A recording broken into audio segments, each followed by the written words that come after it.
বাংলাদেশ থেকে এসে কলকাতা দখল করতে আপনাদের প্রাক্তন সেনাকর্তারা বলছেন 4 দিনের মধ্যে কলকাতা দখল হয়ে যাবে এবং তারাই করবেন। এবার কলকাতায় গিয়ে বাংলাদেশ বিরোধী মন্তব্য করেছেন নিষিদ্ধ সংগঠন ছাত্রলীগের সাবেক সাধারণ সম্পাদক গোলাম রাব্বানী। বাংলাদেশের সংখ্যালঘুদের উপর নির্যাতন হচ্ছে বলেও স্বীকার করেছেন তিনি। সাংবাদিকের এক প্রশ্নের জবাবে গোলাম রাব্বানী বলেন, যা রটে তার কিছু কিছু হলেও অবশ্যই ঘটে। বাংলাদেশের সংখ্যালঘুদের উপর নির্যাতনের তথ্য স্বীকার করে রাব্বানী বলেন, এসবই করছে ৭১-এ পরাজিত শক্তি। প্রতিদিনই সংখ্যালঘুদের উপর নিপীড়নের যে ছবি, সে ছবি সত্যি না মিথ্যা?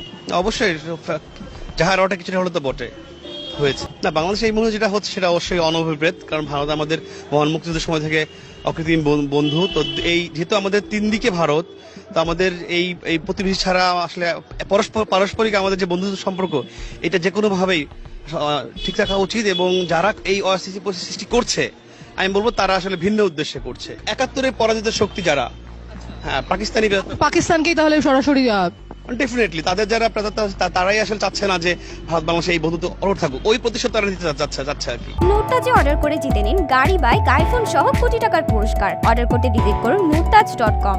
ভারতকে বন্ধু রাষ্ট্র দাবি করে গোলাম রাব্বানী বলেন, সাম্যের ভিত্তিতে প্রতিবেশী হিসেবে ভারত আমাদের বন্ধু রাষ্ট্র। ৭১-এ ভারত আমাদের 2 কোটি মানুষকে আশ্রয় দিয়েছে। আমরা প্রতিবেশী, এখানে সাম্যের ভিত্তিতে পারস্পরিক সৌহার্দ্যপূর্ণ সম্পর্ক যেটা আমাদের দেশ, অবশ্যই ভারতের প্রতি আমরা চিরকৃতজ্ঞ। তারা আমাদেরকে মুক্তিযুদ্ধের সময় 2 কোটি আমাদের উদ্বাস্তুদের আশ্রয় দিয়েছেন, আমাদের মুক্তিতে সহায়তা করেছেন। এই কৃতজ্ঞতা বোধটা অবশ্যই আমাদের যারা প্রকৃত শান্তিপূর্ণ নাগরিক তাদের মধ্যে রয়েছে। তো আমরা এই সম্পর্কটা সারা জীবন রাখতে চাই।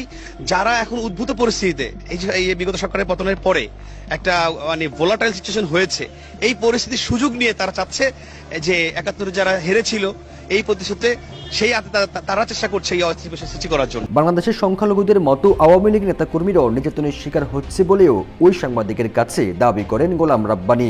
একই সাথে অন্তর্বর্তী সরকারের দায়িত্ব গ্রহণের পর মানুষের জানমালের নিরাপত্তা ব্যাহত হচ্ছে বলেও জানান তিনি। এই আওয়ামী লীগ তাদের কর্মী সমর্থক তারা কেমন রয়েছেন? তারাও কি হিন্দুদের মতন বা খ্রিস্টানদের মতন নিপীড়িত হচ্ছেন? ডেফিনেটলি হচ্ছে। আগে যেমন একটা কন্ট্রোল ছিল, ওভারঅল কিছু স্থিতিশীলতা ছিল, মানুষ কি চায় সাথে জানমাল নিরাপত্তা, সেইটা অনেক ক্ষেত্রেই ম্যাক্সিমাম ব্যাহত হচ্ছে। জানমালের নিরাপত্তাটা প্রাইম ফ্যাক্টর এখানে। ল অ্যান্ড অর্ডার, আমি বলবো যে টোটাল ক্যাওয়াস এই মুহূর্তে। গোলাম রাব্বানী বলেন, সাবেক প্রধানমন্ত্রী শেখ হাসিনা শাসনামলে যেমন সবকিছু কন্ট্রোল ছিল, নিয়ন্ত্রণে ছিল, এখন সেটি নেই।